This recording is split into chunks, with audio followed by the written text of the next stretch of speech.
Good morning and welcome to 7 at 7 from the Economic Times podcasts, a daily financial news capsule to get you clued in for the day.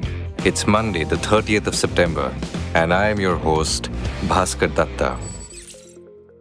Let's start with global news. Here's the latest on the crisis in West Asia. Following an intense bombardment campaign aimed against Hezbollah in Lebanon over the past week, Israel said it has bombed Houthi targets in Yemen on Sunday. Israel said that it had responded to missile fire by the Iran-aligned militants over the past 2 days, marking a fresh front to the conflict in the region, Reuters reported. Israel's strikes killed at least 4 people and wounded 29, the Houthi-run health ministry said, while residents said that the bombing had caused power outages in most parts of the port city of Hodeida. Amid concerns over economic growth in the Eurozone, Volkswagen AG cut its guidance for a second time this year, warning that waning demand will undercut the German carmaker's profitability. The company is also in talks with unions over possible job cuts and unprecedented plant closures. The manufacturer said on Friday that it now sees an operating margin of 5.6%. That's down from a prediction of as much as 7% in July, when Volkswagen lowered its expectations, partly due to expected costs from closing an Audi plant in Belgium. Net cash flow in the automotive division is now expected to be less than half the level that the company had foreseen. Following a storm that engulfed India's capital markets regulator a month ago, the Securities and Exchange Board of India is set to hold a crucial board meeting later today. That will be its first gathering following the allegations of conflict of interest against chairperson Madhabi Puri Buch by US-based Hindenburg Research and India's Congress Party.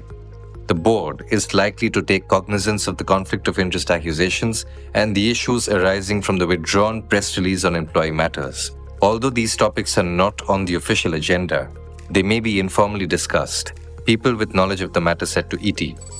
From the latest news about the corporate regulator to the latest twists in a corporate takeover saga, ET has learned that the Berman family, the largest shareholder of Religare Enterprises, has written to the company, its subsidiary Care Health Insurance, and investor Kedara Capital, seeking the removal of Rashmi Saluja from its board ahead of its AGM.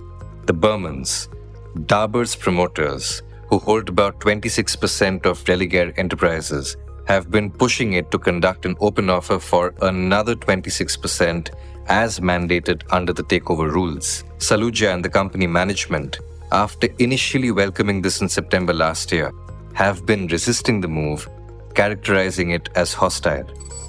Moving to a crucial matter related to flight safety, Air India has implemented a new policy where an internal committee will examine fatigue requests made by pilots and cabin crew. In a fresh memo issued on Friday, Air India said it will initially mark all fatigue calls by pilots as fatigue in the system.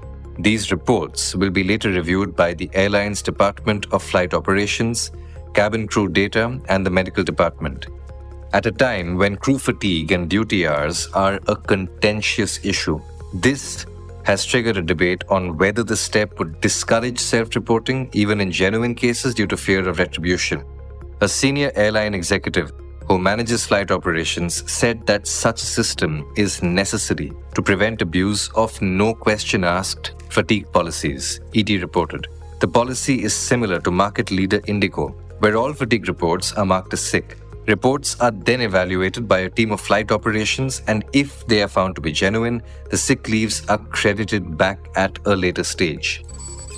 Let's turn to developments in the renewable space that's increasingly receiving a push from governments, regulators, and corporates around the world.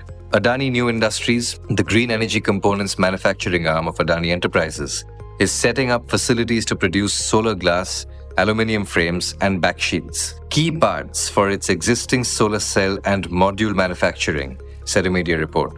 French energy giant Total Energies holds a 25% equity stake in Adani New Industries, with Adani Enterprises being the majority owner. The report cited senior executives as saying that the plan revolves around building its own supply chain to support the solar cell and module manufacturing line. Want to know how the country's biggest bank plans to drive future growth in a highly competitive financial services landscape? Well, State Bank of India is considering introducing new and innovative financial products, including a combination of recurring deposits and systematic investment plans, in a bid to attract more depositors. SBI's chairman C.S. Sethi said in an interview to news agency PTI. Sethi noted that with the economy progressing, customers are placing greater importance on asset allocation and seeking value in their investments. That's all for today. Thank you very much for tuning into 7 at 7 from the Economic Times podcasts.